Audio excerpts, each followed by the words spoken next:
came to Jordan. Yorodani Jordan no guca bugufi. is a place of humility. Nicyo ukeneye kumvira Imana. You need to obey God.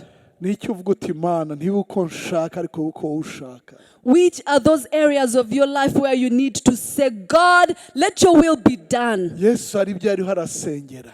Jesus was praying for certain things. Aravuga ngo iki gikombe kinyureho He said, may this cup bypass me.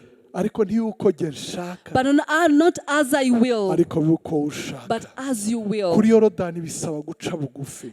When going through Jordan, you need to be kuri humble. Yorodani From Jordan, bajya hakurya. they went beyond.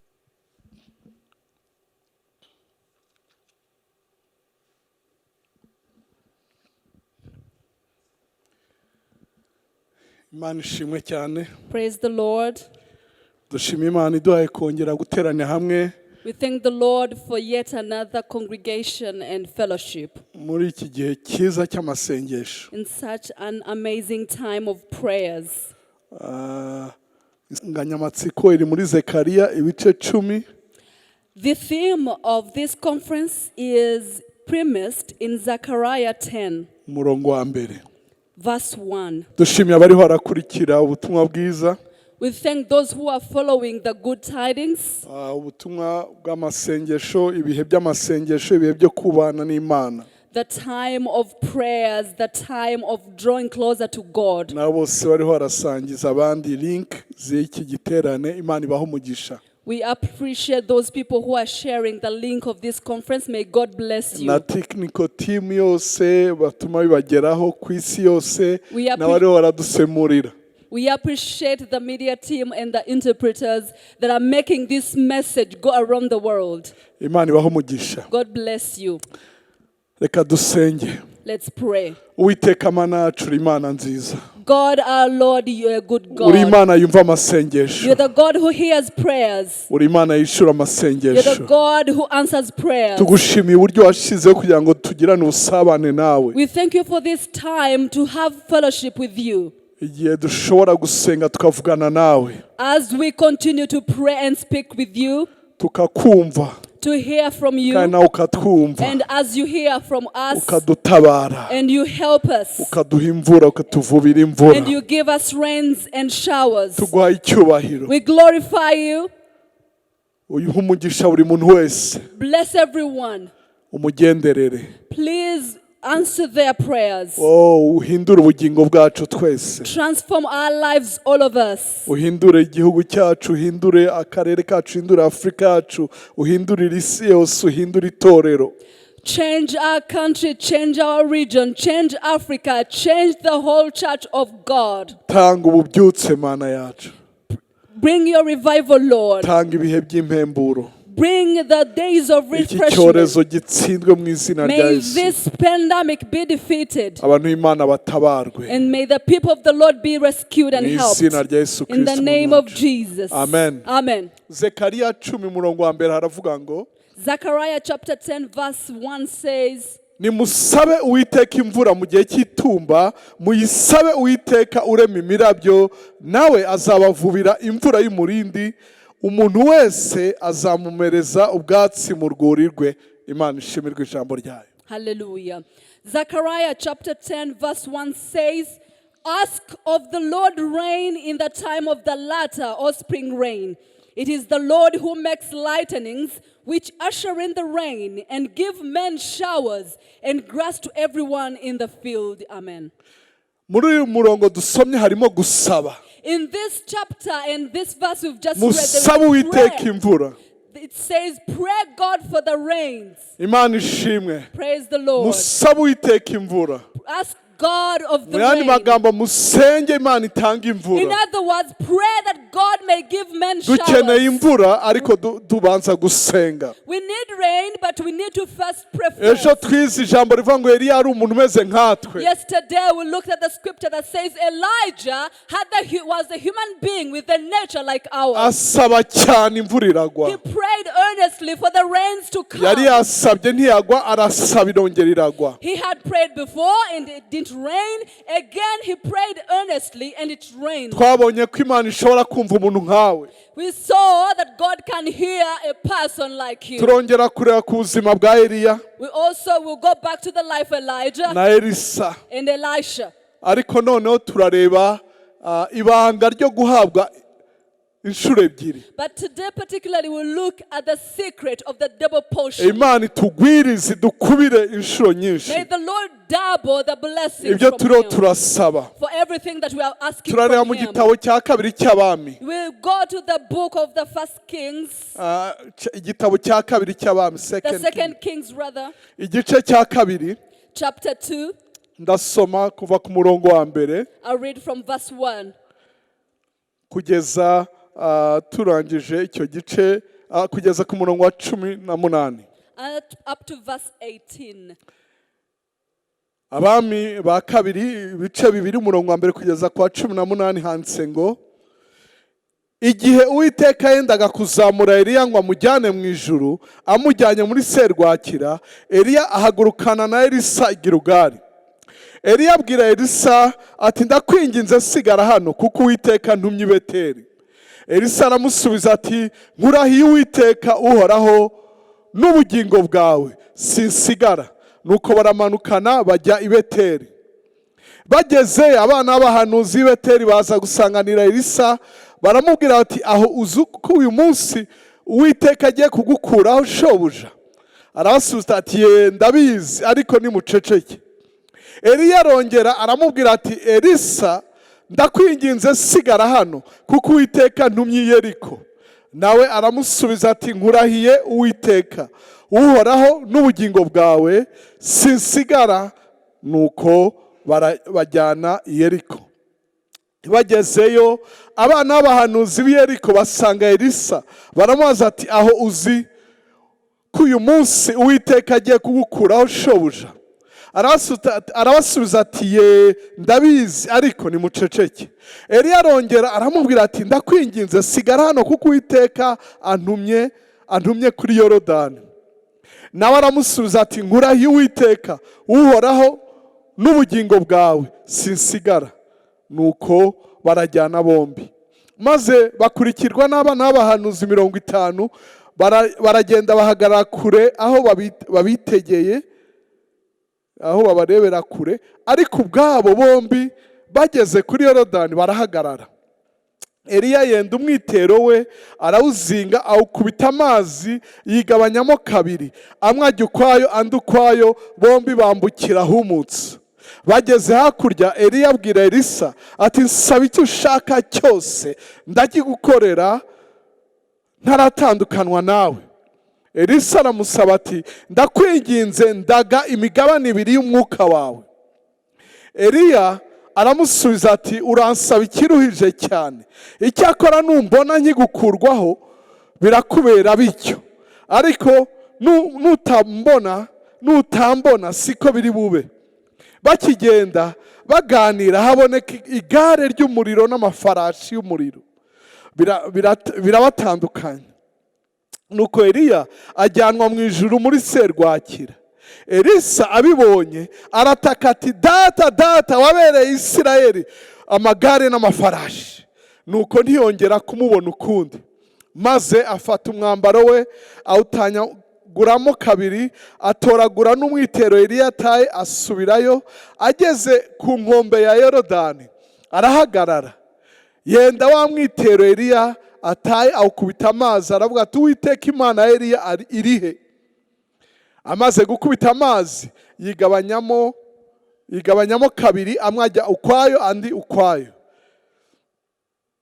Elisa aherako arambuka, maze ba bana b'abahanuzi b'i Yeriko bari bamwitegeye, bamubonye baravuga bati, umwuka wa Eliya ari muri Elisa. Nuko baza kumusanganira, bamugeze bamwikubita imbere, baramubwira bati, abagaragu bawe turi kumwe n'abagabo bakomeye 50, none turakwinginze reka bajye gushaka shobuja ahari umwuka w'Uwiteka yaba yamuteruye akamujugunya ku musozi muremure cyangwa mu kibaya. Aravuga atoya ntimubohereze. Baramuhata kugeza aho bamurembereje, arabemerera ati nimubohereze. Nuko boherezayo abagabo 50, bamara iminsi 3 bamushaka, baramubura, baragaruka basanga agitinze i Yeriko. Arababwira ati sinababujije kugenda, nimwakire ijambo ry'Imana. Imana ishimwe cyane. Lord. Ijambo dusangira ni iringiri. This is the scripture that we are going Ibanga ryo guhabwa imigabane yawe ibiri. The secret of receiving your double portion. Turashaka imvura. We want rain. Turashaka imigabane ibiri. We want double portion. Kuko igihe nikimeze neza ku isi. Because the times are challenging. Abantu barimo gupfa bishwe n'icyorezo. A lot of people are dying from the pandemic. Amatorero menshi, insengero nyinshi zarafunzwe hirya no hino ku isi. Many churches around the world have closed. Bituma abantu bagira ubunebwe bwo kujya gusenga. And many people are falling back and weakening in as regards to going to church. Abantu ntibabona uburyo bwo kujya gusenga, bibatera ubunebwe bwo gusenga bonyine. When people don't get time to go to church, they are weakened their spirits to even Bamwe bibaviramo no kugwa. Others fall back. Bava mu nzu, bava mu byizerwa. Others they backslide. Abandi barakomeza ariko bakonje. Although others continue, mu ntege nke. lukewarm. Gusenga ntikukiri kwa kundi. Prayers are not gukorera Imana mu buryo butandukanye ntibikiri bya bindi. Kuko bamwe bazi ko gukorera Imana ari mu nzu y'Imana gusa. Because people know that serving ariko the Lord imirimo y'Imana iri only. hirya no hino ku But isi. doing the work of God is spread even outside the Kwitaho church. abandi. Kwitaho abandi. Caring for others. Abashonje. Caring for the hungry. The sick, abari muri gereza, those who are in abafite prison, ibibazo those binyuranye. who have different challenges and Hari problems. imirimo y'Imana kubwiriza hirya There's no a lot of hino. work you can do for God. Guhamiriza abandi tubabwira Kristo wazutse. Testifying to them about the risen King. Turakeneye imigabane ibiri. We need the double portion. Ntabwo dukeneye wa mugabane We usanzwe. don't want this Dukeneye ordinary imigabane portion. ibiri. We need the double portion. Iyo Elisa aza gusaba umugabane umwe, If Elisha had asked for nawe wari a uhagije. portion, it was enough for him. nawe wari uhagije. It was really enough. Ariko yaravuga ati But he said no. hari ibyo nabonye bikomerera uyu There's mugabo. something that was difficult for this man. Nkeneye imigabane I ibiri. need the double portion of his Ejo anointing. twumvise ukuntu Eliya yahunze. We saw yesterday how Elijah Ukuntu yari yashobewe. how he confused Kugeza him ubwo yisabira no gupfa. until he asked for him to die. Yari amerewe nabi.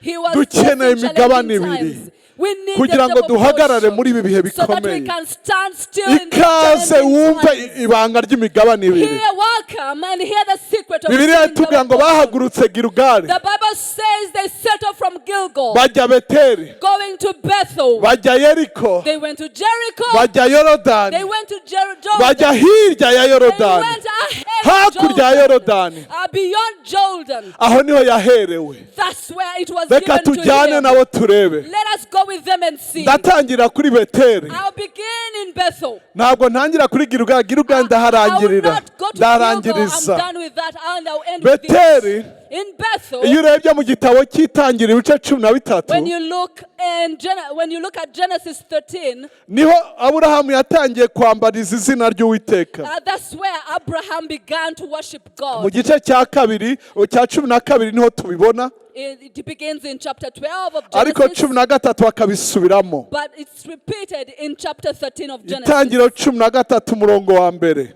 Chapter 13 of Genesis, verse kugeza ku 1 wa 4.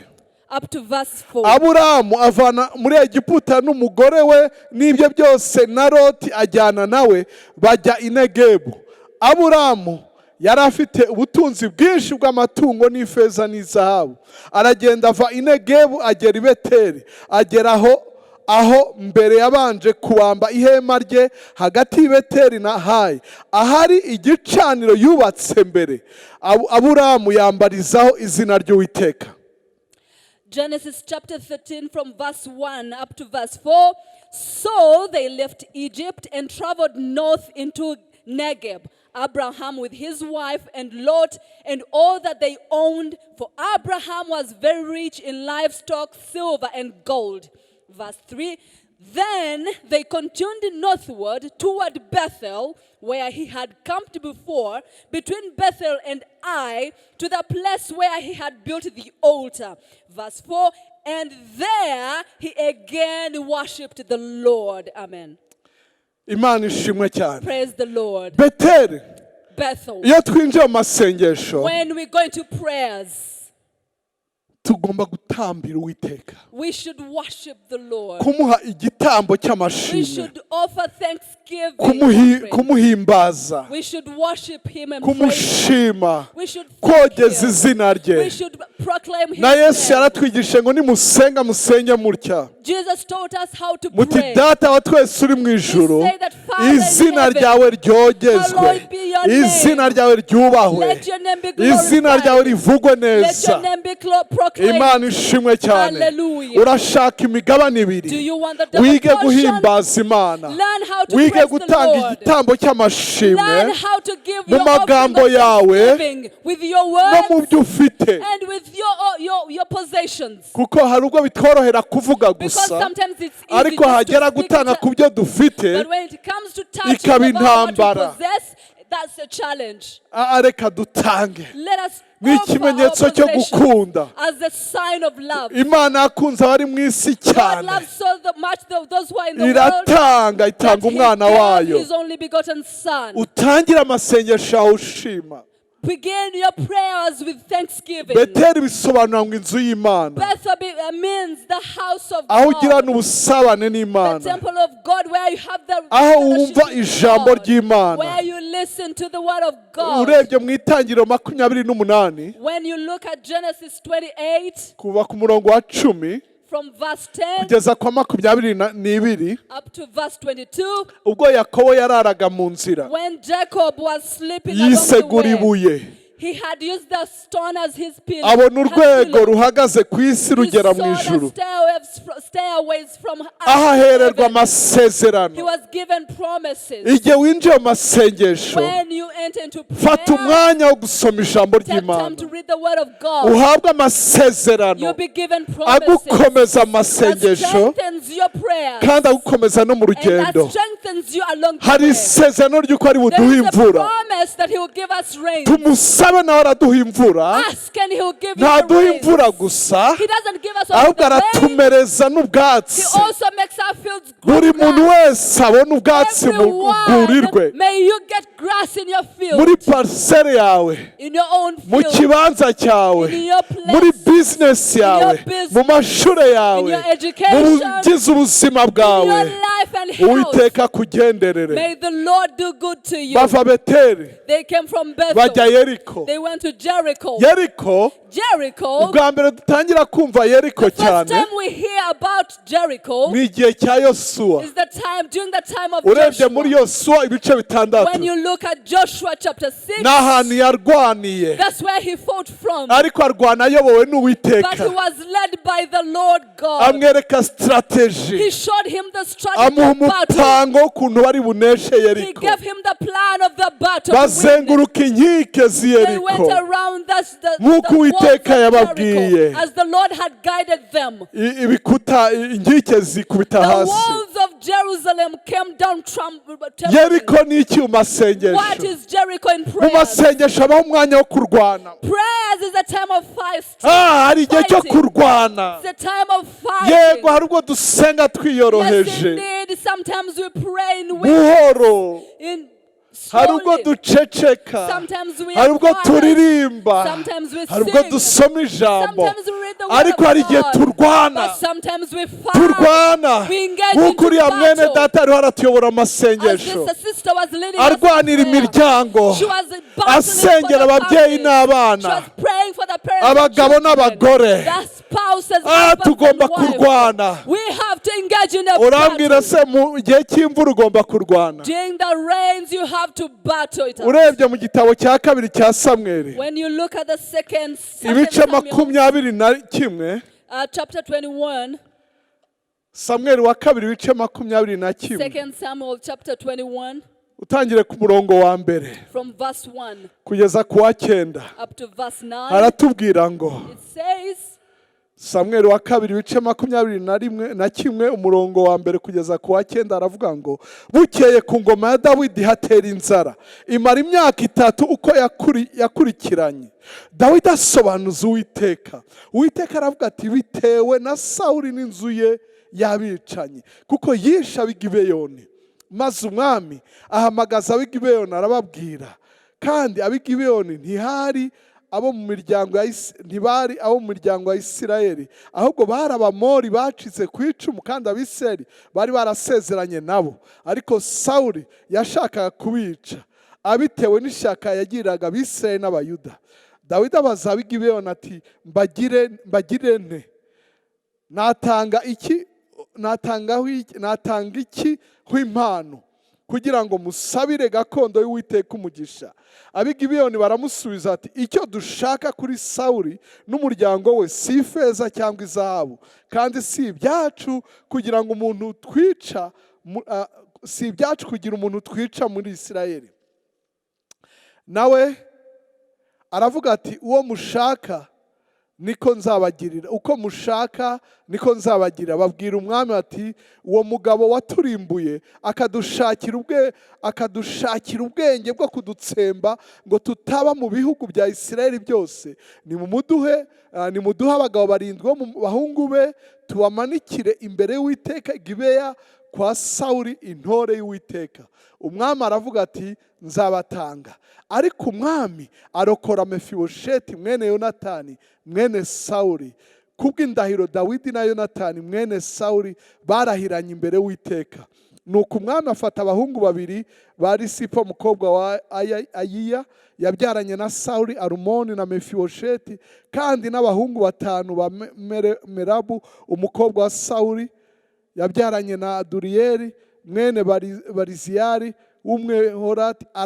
Abatanga amaboko y'ab'i Gibeyoni bamanika ku musozi imbere y'Uwiteka, bapfira icyarimwe bose uko ari 7, bicwa mu isarura rigitangira, batangiye gusarura sayiri. Iryo ni ijambo ry'Imana. Dawidi abona nta mvura, abona hari inzara. There was famine. Imyaka 3 For 3 years. Wenda yabajije abahanga mu by'ubuhinzi. Maybe he asked the agricultural experts. Wenda yabajije abahanga muri kahise. Perhaps he asked his mu mateka y'igihugu. The specialists of the country. Ariko ntacyo yabonye. Maze ajya mu masengesho, abaza Uwiteka, asobanuza Uwiteka. Uwiteka aramubwira ati hari icyaha cyakozwe, ugomba kukivanaho. Turaza gufata umwanya wo kwihana. Hari ibintu dukeneye kurwana nabyo. Umwanzi abadushinja, umwanzi aza kutugirira nabi, bidusaba kurwana.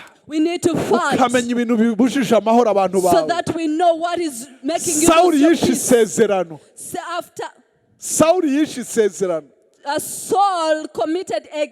went against the promise. Yeah, he broke the promise. He broke the promise. Joshua had sworn a promise with the Gibeonites. He had a sworn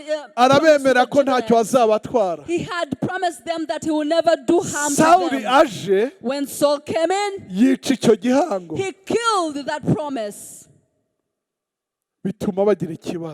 There was a problem. You need to fight for your family, for your country.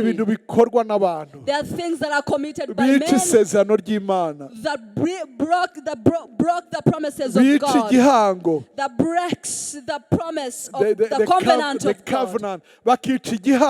They broke the covenant with God. There's blood that was shed in this country. Innocent lives. Let's cry unto God so that he doesn't revenge and continue demanding those sins that were committed in our households. Let us fight spiritually. May God, as God leads you, fight. From Jericho, they went to Yorodani. In Jordan, it means a lowland. Yorodani iri no hasi cyane. Actually, Jordan is Iyo situated ujya in a kuri lowlands. Yorodani uramanuka. When you're going to Jordan, you have to go Yorodani down. bivuga guca bugufi. Jordan means the Mu humble. masengesho ari gusabwa guca During bugufi. prayers, you have to be humble. Yego hariho kwihana. Of course, there is Ntabwo ari byo mvuga byo repentance. kuri Yorodani. I'll talk about Oya that. kuri Yorodani ni ukumvira icyo Uwiteka avuze. When you're going through Jordan, you have to Uwiteka listen to what akubwiye God ngo is genda ordering ukore you to gutya do. ubikore. You have to hear the instructions of Ijambo God. rikubwiye ngo ugire gutya ubikore. When the word instructs you to do something, go Uribuka ahead and Yesu do it. uribuka Yesu agiye kuri You Yorodani. remember when Jesus went to Jordan, Asangaho Yohana he Mubatiza. found John the Baptist. Yari mwene wabo. He was a relative. Ba nyina bari bavandimwe. They were cousins. Their Maria parents. na Elizabeth bari abavandimwe. Mary and Elizabeth, they were nieces and nephews. No, they were cousins. They were cousins, rather. Ageze ku mazi Yesu, After Jesus came to Jordan, Yohana aramumenya.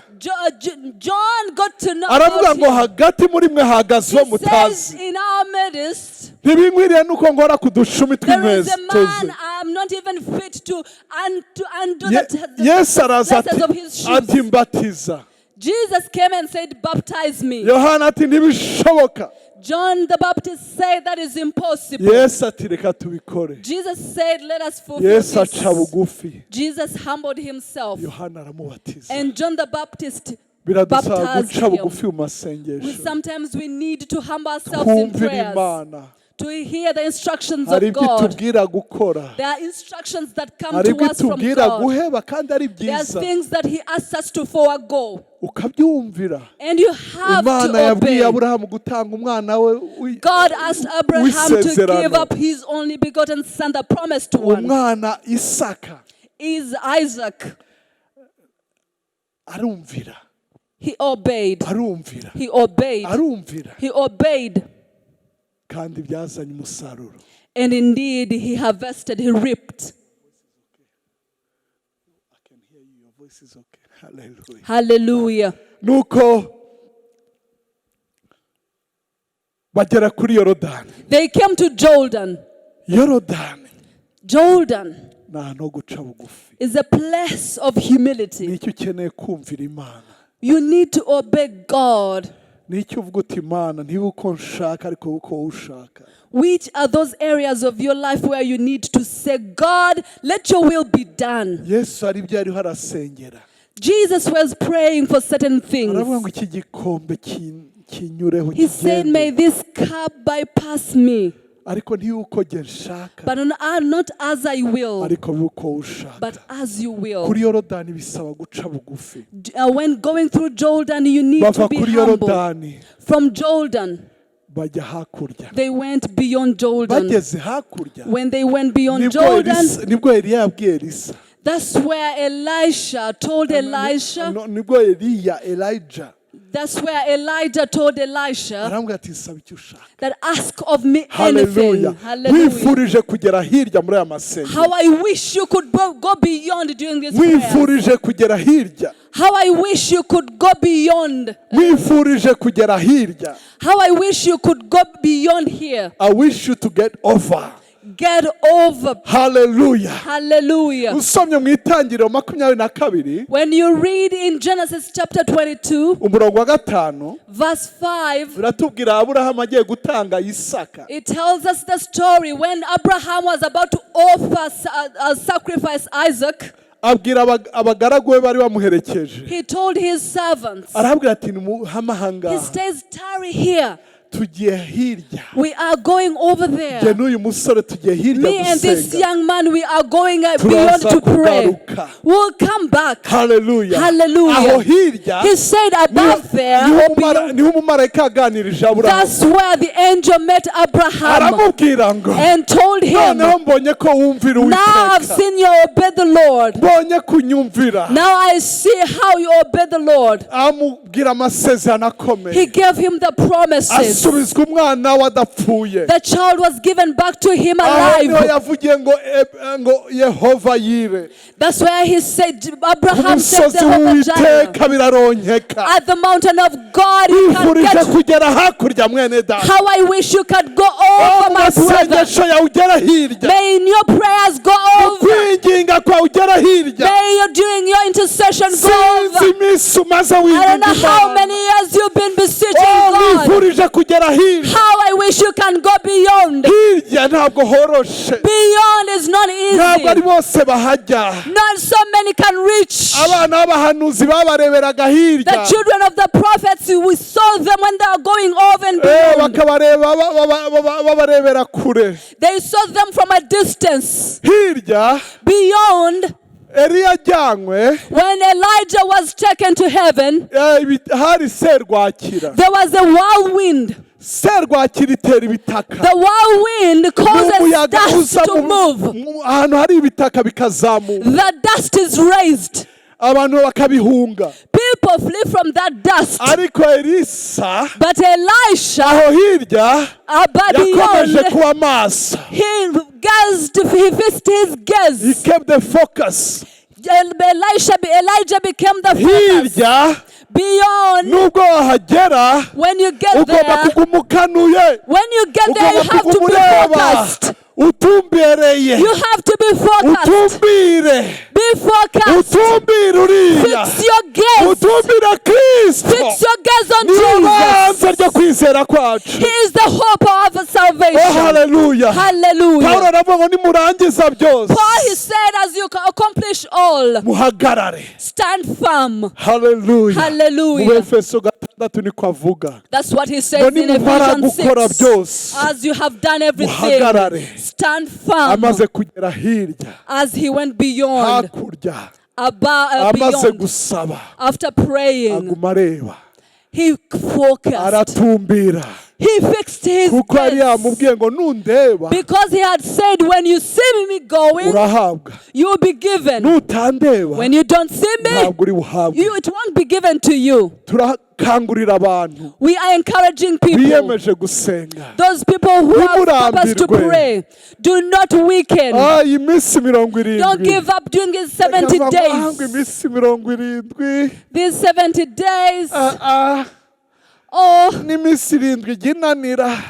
even 7 days I Imana can't do. iguhishiye imigabane irenze 2. God can give you more than more than 2 portions. Iri ni isezerano rya kera. This is a promise of the Old Testament. Imigabane 2 ni isezerano rya kera. The double portion is the promise of the Ariko Old mu isezerano Testament. rishya But now in the New bashobora Testament, kudusukaho ubuntu burenze. He can overpour and overflow His grace Ashoboye upon our gukora lives. ibiruta cyane, He can do above and ibirenze beyond, cyane, more than we can ever ibyo think, dusaba more than that we ask, n'ibyo twibwira, that we even can nk'uko imagine bwa and understand. bushobozi According to His za mbaraga ze glory, zidukorera according to mu His ziri, power that works within icyubahiro us. kibi cye. May the glory be His. Imana ishimwe cyane. Praise the Lord. Mbwira umva nti tukomeze hakurya. Tell your friend that let's tarry Ubwire ahead. umutima wawe uti dukomeze hakurya. Tell your heart that let's continue ahead. Oh, batangira Gilugari. They began in Gilgal. Izina Gilugari The name Gilgal, dutangira kuribona muri Yosuwa ibice 5. we begin to see the name Gilgal in Joshua chapter 5. Gilugari Gilgal. niho batangiye guhaguruka. That's where they set off from. Ngewe ndaharangirije Let me conclude with that. kuko niho twarangiza naho twatangirira niho musingi. That's the foundation. We begin and come back and end with it. Urifuza guhabwa nk'ibyo Elisa yahawe? Would you like to have what Elisha Ukore received? nk'ibyo Elisa yakoze. Do what Elisha did. Elisa nawe Elisha, yigeze gutanga imvura. one day he gave rain. We ntiyatanze imvura ituruka hejuru He didn't give the physical rain kuko abantu bari bakeneye amazi. as people needed water. Urebye mu gitabo cy'abami ba kabiri When you go to 2 Kings mu gice cya 3 chapter 3, hari abami 3 bagiye kurwana 3 kings had gone to battle. babura amazi. They didn't have water. Elisa Elisha arabahanurira prophesied. ababwira imiferege bari bucukure. And he told them about the valleys or the springs they will cultivate and dig. babyita impavu, babacukura imiferege. They dug. Ku murongo wa 16 arahanura ati Uwiteka aravuze ngo nimukwize iki kibayamo impavu, kuko Uwiteka agize ngo ntimuza kumva umuyaga, ntimuza kubona n'imvura, ariko iki kibaya kizuzura amazi, munwe mwuhire n'amashyo yanyu n'imikumbi yanyu. Imana ishimwe cyane. The Lord said, 2 Kings chapter 3 verse 16 says, the Lord says, to fill this dry valley with trenches to hold the water he will send. You won't see wind nor rain, but this valley will be filled with water, and you will have the plenty for it, for yourselves and for your animals. Amen. Nawe yatanze amazi. He gave water. Dukeneye guhemburwa muri ibi bihe. We need refreshment in this time. Uyahawe imigabane ibiri. He was given double portion y'umwuka wa Eliya, of the spirit of wa wundi Elijah, wasabye imvura ikagwa. because he asked for the rain. Twebwe turahabwa umwuka wera. For us, we are asking rain and we'll be given the Holy Spirit. Muri Bibiliya y'Icyongereza avuga ngo the spirit without measure. The spirit without measure. Turahabwa umwuka udafite igipimo. The spirit that overflows. Uwo niwe duhabwa. That's what will be Ariko given. Gilgali rero, But at Gilgal, Yosuwa ibice bitanu. Joshua chapter 5, Yosuwa ibice bitanu. Joshua chapter 5, Uwiteka abwira Yosuwa, God told Joshua, binjiye muri gakondo, when they had entered the promised land, bamaze kwambuka Yorodani, after they had crossed over the ahantu Jordan, hambere Uwiteka yabinjije hambere, the first place that God ushered them in or to. Yosuwa ibice bitanu gutangira ku murongo wa mbere.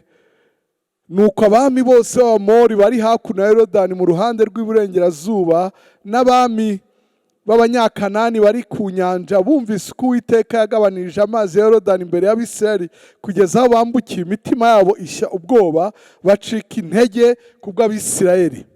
Icyo gihe Uwiteka abwira Yosuwa ati wisaturire amabuye atyaye mukebe Abisirayeli ubwa kabiri. Yosuwa asatura amabuye atyaye ayakeberesha Abisirayeli ku musozi Araroti. Impamvu yatumye Yosuwa abakebesha ngiyi: abagabo bose bari baravuye muri Egiputa, bari baraguye mu nzira inyura mu butayu barimo ingabo zose, nibo bari baravuye muri Egiputa. Abantu bose bari baravuye bari barakebwe, ariko abo babyariye mu butayu bakiri mu nzira yaho ubwo bavaga muri Egiputa bo bari batarakebwa, kuko Abisirayeli bazerereye imyaka 40 mu butayu kugeza igihe ingabo zose z'ubwoko bwabo zavuye muri Egiputa zashiriye, kuko batumviye Uwiteka. Uwiteka yari yarabarahiye ko atazemera ko bareba igihugu Uwiteka yasezeraniye ba sekuruza babo kukibaha, ariko icyo gihugu aricyo gihugu cy'amata n'ubuki.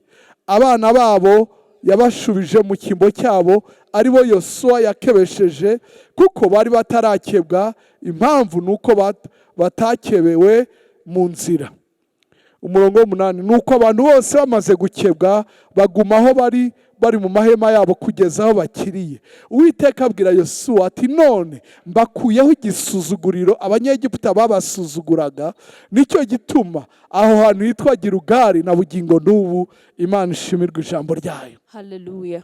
Gilgali ni circumcision, n'ugukeba. Gilgal is circumcision. N'ugukeba icyo umuntu yavukanye, is to circumcise what you've been, icyo umuntu yabanye nacyo igihe, what you've lived with it through your life, cyarafatanye nawe, that has been igihe twinjiye mu masengesho, when we enter prayers. Ni byiza ko twihana, it's good that we repent. Ni byiza ko twiga kwitandukanya n'ibidashinezeza Imana. It's good that we distance ourselves for that doesn't please the Lord. Ni byiza ko dukora icyo Imana ishaka. It's good that we hear his instructions and do his will, isezerano ryayo, so that we don't break his covenant. Imana itumye Mose, when God sent Moses kujya kubatura abantu bayo ngo bave mu buretwa, to set free of the children of Israel. Mu gitabo cyo Kuva ibice 4, In Exodus chapter 4, ngo Uwiteka asanga Mose ku nzira agenda aho yaraye. God met Moses along the way aho yaraye. where he had spent the night. Uwiteka aza kumwica. God came to kill him. Umugore wa Mose Zipporah, the wife of Moses, ahita afata umwana we aramukeba. God his son and circumcised him. Imana yari yarabwiye Aburahamu God had promised Abraham utazabikora azicwa. that whoever won't circumcise his male will be killed. Umwana rero ntabwo ari we yabyigiriraga. So the child, ise niwe wari waretse kubikora. the father Moses had stopped from circumcising his son. Gilgal twibutsa ko tugomba gukora icyo Imana ivuga. Gilgal reminds us of God's decrees and commands. Tukitandukanya. We need to distance ourselves, separate. That's what we call repentance. Tubyita kuvuka ubwa kabiri. That's what we call being born again. Amasengesho yawe kugira ngo yumvikane ugomba kuvuka ubwa kabiri. For your prayers to be heard, you need to be born again. Muri Yohana aravuga ngo Uwiteka wa undi wakiza ari impumyi avuga ngo tuzi uko Imana itajya yumva umunyabyaha. The Bible says in John that we know God doesn't hear sinners. Amaso y'Uwiteka ari ku bakiranutsi. The eyes of the Lord are on his righteous. Mbere ko tujya gusengera imigabane ibiri. Before we pray for the double portion. Ibyo dushaka. Before we pray for whatever we Gukira want. ibirwara. As we heal diseases. Gukira ibyago. As we heal from Gukira ibibazo bitushobeye. As we overcome those troubles. Let us ask for forgiveness. If you're following me right now and you've never received Jesus Christ as your Lord and Savior, this is your time. If you believe that this word is true and you want God to come into your life, the Bible says that you believe with your own heart and confess with your own mouth wherever you are. If you're watching us on TV, if you're watching us through your phone, if you're watching us wherever you are on your computer, whatever gadget you're using to watch us, wherever you are, if you're kneeling, if you're standing, if you're sleeping, if you're sitting, I ask that you may touch your heart. Let your right hand get hold of your chest. You hear me. Put down your phone a little bit. Raise up your other hand to heaven. Repeat these words after me. I will help you. Lord Jesus, I've heard your word. I've heard the goodness you've done to so many. Those you've used exploits. Do good to me. I've come that you do good to me. I believe I'm a sinner. I repent of every sin. Of that sin that I remember and those that I don't remember. And those that I don't remember. Cleanse me with your blood, Jesus. I know you died for my behalf and for my sake. You died for my sins. You never sinned. Wash me with your blood. I believe that you are raised from the dead.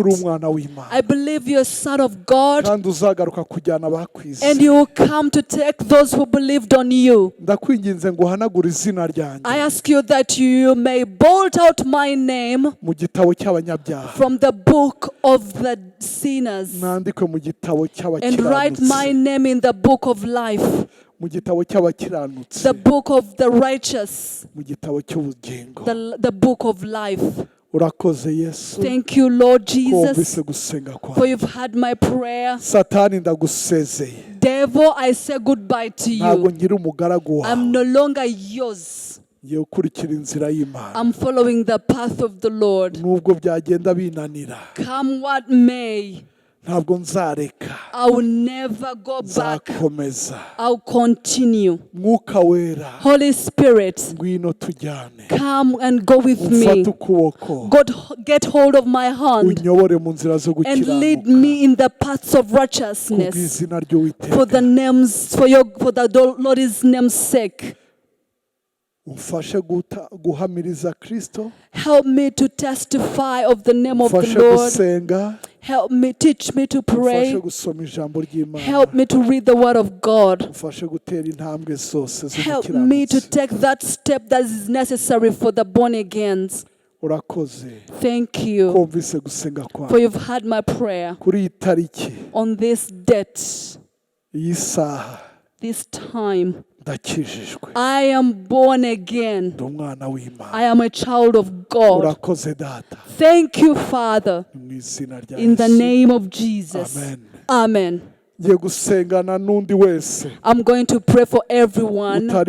wari umaze gukizwa, You are born again. urakijijwe, You're born again ariko indeed. urumva ko hari ahantu wagiye usubira inyuma. But you feel like you backslid a little bit. Ijambo ry'Imana riravuga ngo The word of God mu says, gitabo cya kabiri cyo ku ngoma 2 Chronicles ibice 7 chapter 7, ngo ninkinga ijuru, that when I close the doors of heaven imvura ntigwe, and the rains should not come, maze abantu banjye the people who are called by my name, bitirirwa izina who ryanjye, are called by my name, nibicisha bugufi shall humble themselves bagasenga, and pray bakava mu ngeso zabo and mbi, get out of their sins. nanjye nzabumva Will I ndi mu hear from heaven bakize, and I'll heal mparire them icyaha cyabo, and I'll forgive ngize their n'igihugu sins cyabo. and heal their land. Hari abantu bakijijwe, hari abantu b'Imana They are- bagendera mu ngeso zitari nziza. The children of God who have been walking in ways that Ntiyavuze are ngo not. abantu bitirirwa izina ryanjye nibareka ibyaha byabo, oya, nibareka ingeso zabo. Ni ibintu biza buhoro buhoro He bigahinduka. says the people who are called Ingeso. by his name, who have forsaken their wicked ways, is something that we come to that place of forsaking the wicked ways. Buhoro buhoro ugasanga twabimenyereye. Slowly by slowly, you come to that place Kubera turi where mu you gihe forsake cy'ubuntu, sin. umuntu arakora icyaha Imana ntimuhanireho. We, in the dispensation of grace, we commit sin and God doesn't judge us instantly. Bigatuma rero twikomereza. Yet that has led us to continue Reka to sin. dusabe Imana imbabazi. Let us ask for Aho uri forgiveness hose, wherever you are. usubiremo aya magambo. Repeat after me. Ti mwami wanjye Yesu, Lord Jesus, wampaye agakiza, you who gave me ariko salvation, nararangaye. but I have been distracted.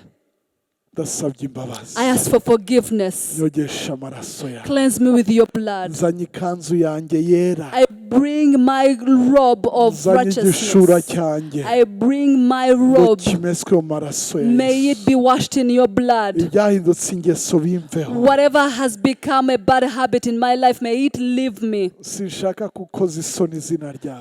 I don't want to disgrace your amaraso name. yawe, mwami Cleanse wanjye. me with your blood. Girira imbabazi. Have mercy on me. Urakoze data. Thank you, Lord. Waravuze ngo niduhakana ko dufite ibyaha, The Bible says that when we say we are without sin, ngo tuba duhinduye Uwiteka umubeshi. we've made God a liar. Ngo ariko iyo twihanye, But when we repent, ngo niyo yo kwizerwa, ngo kandi amaraso ya Yesu atwoza icyaha cyose. you are faithful to forgive us, and the blood of Jesus Christ cleanses us of our every sin. Mwami turasabye imbabazi. Lord, we ask for Turemeye forgiveness. ibyaha twakoze. We repent of the sins and Kwizerwa recognize kwawe that we've sinned nikugaragare kuri against you. twebwe. Kwizerwa kwawe nikugaragare kuri May twebwe. your faithful manifest in our Amaraso ya lives. Yesu atwoza icyaha May the cyose. blood of Jesus Christ cleanses us of our every sin. Urakoze Yesu. Thank you, Jesus, Kumvise gusenga kwawe. for you've heard our prayers. Mu izina ryawe ryera. May your holy name, Amen. our God, Amen. our God.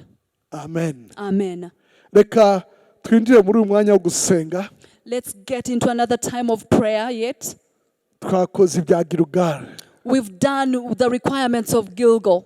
Mana tugushimye amasezerano yawe i Beteli. Lord, we thank you for the promises in Aho Bethel. waganirije Yakobo where you encountered Jacob ahunga mukuru we while he was fleeing from wendaga his brother kumwica. who was about to Mana kill him. ugenderere uwo muvandimwe Lord, we ask you that you may uri mu encounter the bwoba, brethren who is first ubwoba of fear, bw'ibirwara, the fear of ubwoba disease, bw'ibibazo. the fear of problems. Mana wazanye urwego Lord, you brought the aho stairways. yabonaga abamarayika bazamuka kandi He saw bamanuka. angels coming down and Mana going up. imitwaro yacu izamurwa Lord, indi may our ibisubizo troubles and bize. burdens be brought up to you. Utabara abantu bawe With Mana solutions. yacu. Help your people, Lord. Utabara abantu bawe Mana Help your yacu. people, God. Oh, turakeneye kukumva We kandi. need to hear you once again. Oh, isezerano ryo gutanga imvura Mana. May your promise of giving Twari us rain.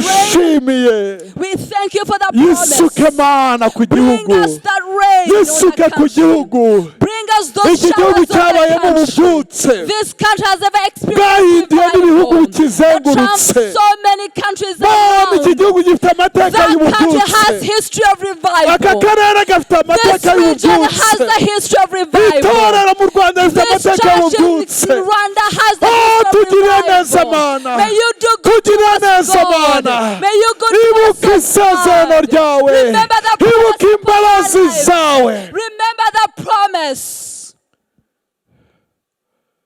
Twemeye guca bugufi Mana. We humble ourselves, Lord. Utuyobore. Lead us. Twemeye Yorodani. We accept and recognize and acknowledge Jordan. Twemeye guca bugufi nka Yesu. We humble ourselves like Jesus, Yemeye guca bugufi yubaha Yohana who humbled himself before John kugira ngo yuzuze gukiranuka so kose. that they fulfill all the Dufashe righteousness. kubaha abadukuriye Help us to humble ourselves before our n'abatangiye leaders imirimo mbere yacu. and those who have gone before us. Dufashe kubaha abatubyaye. Help us to obey and Abadukuriye humble mu ourselves kazi. before our leaders. Our leaders at work, Abadukuriye hirya no hino. in every place, Abayobozi b'igihugu. the leaders of our country. Udufashe Mana guca bugufi. Help us, oh God, to obey and humble Tugaragare ourselves nk'abantu before baciye them. bugufi. Help us to be humble. Udukize ubwirasi bwose. Heal us of every pride. Ubwirasi bwakubise hasi Lusiferi ahinduka The Satani. pride that brought Lucifer Utubabarire down to become ubwirasi bwose. Satan. Help us and forgive us Utubabarire of every kwishira hejuru pride. kose. Forgive us for every Twemeye pride. guca bugufi. Father, we humble Umwuka wo guca ourselves. bugufi tugaragareho. Let the spirit of humility manifest Utubere in our Imana. lives. Be our God. Dufashe kwambuka hakurya. Help us to cross over. Nje ndwanya cya kintu cyose I come against everything cyo kuri Yeriko. at Jericho. Imyuka iturwanya. All the powers of Ibitubuza darkness that kwinjira muri fight us, gakondo. that are preventing us from going Ibitubuza to an kujya imbere. inheritance, that is stopping us from Yeriko wari umujyi wa mbere. advancing. Jericho was the first city. Aho niho wari umujyi wa mbere. It was the first city. Mana ibitubuza kubona ibya mbere Anything that is byacu. stopping us from getting our Ibitubuza gutangira promise. amaproje yacu. Anything that is stopping us from Ibitubuza kubona ibyacu initiating our bizamuka. projects. Anything that is stopping us Utubabarire aho from twarwanye mu advancing. mubiri. Anything that we Utubabarire aho twarwanye mu mubiri. and forgive us for fighting carnally.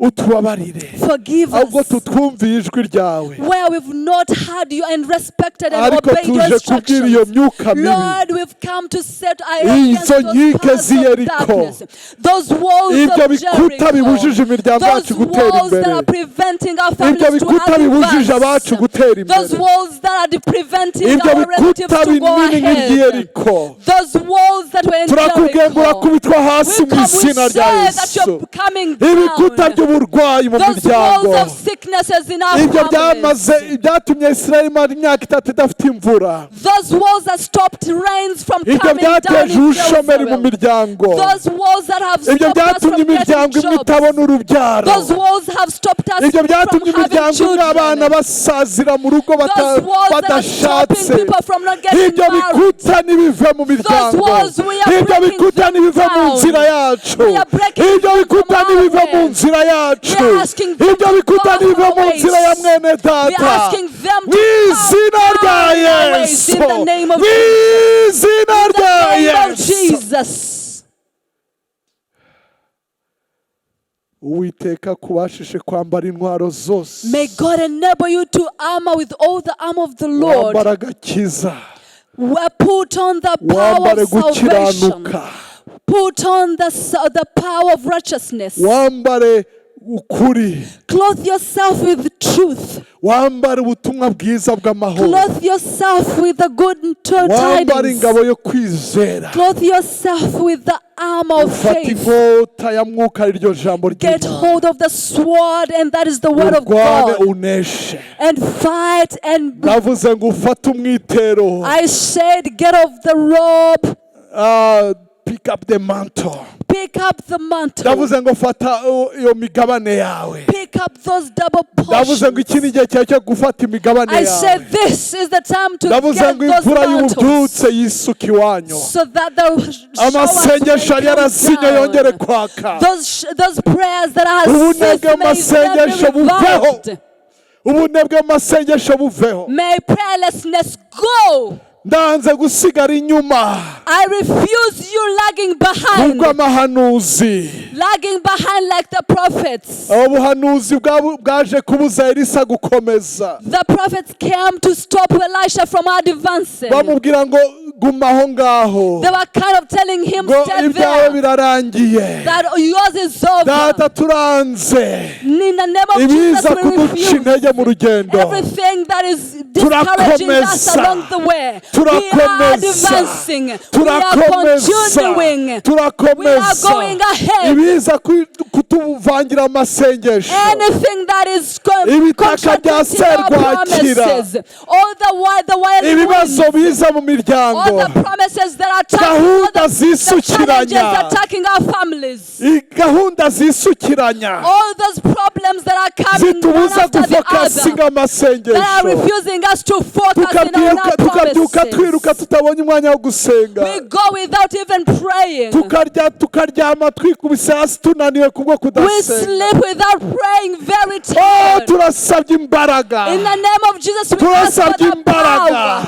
We ask for Byo power gucyaha intege byose. to break down Ndavuze ngo all those amasengesho yawe obstacles. yiyongere. May your Ndavuze ngo prayer imvura life increase. yisuke. May those Ndavuga rains ngo ijuru come rikinguke down. hejuru May yawe. those heavens open Ndavuze ngo above Uwiteka you. kuremera ikirere May the gisha. Lord promise. Oh, haleluya, haleluya, haleluya. Hallelujah. Abakureba May those who see bavuga you, ati koko mwuka w'Uwiteka ari may kuri we. they testify that the Spirit of the Lord is upon Nkuko you. bavuze ngo mwuka wa Eliya uri kuri Elisa. As they say that the Spirit of Elijah is upon Elisha. Ndavuze ngo bavuge ngo umwuka w'Uwiteka uri May kuri they we. say that the Spirit of the Lord is Ndavuze ngo upon your yishurirwa life. n'iyerekwa riguherekeze. May His vision accompany Imvura you. yigaragaze mu May muryango the wawe. rains manifest in Imvura your y'umugisha family. yigaragaze mu May the muryango wawe. rains, showers of Imvura yo blessings gutabarwa yigaragaze manifest. mu muryango May the wawe. help of the Lord Imvura manifest. y'itoto May n'amakakama the mu rains muryango that wawe. make grass grow manifest. Gukenyuka bihinduka umugani w'umuryango What wawe. was a problem, may it become of the thing of the Byibagirane mu past. izina rya Yesu.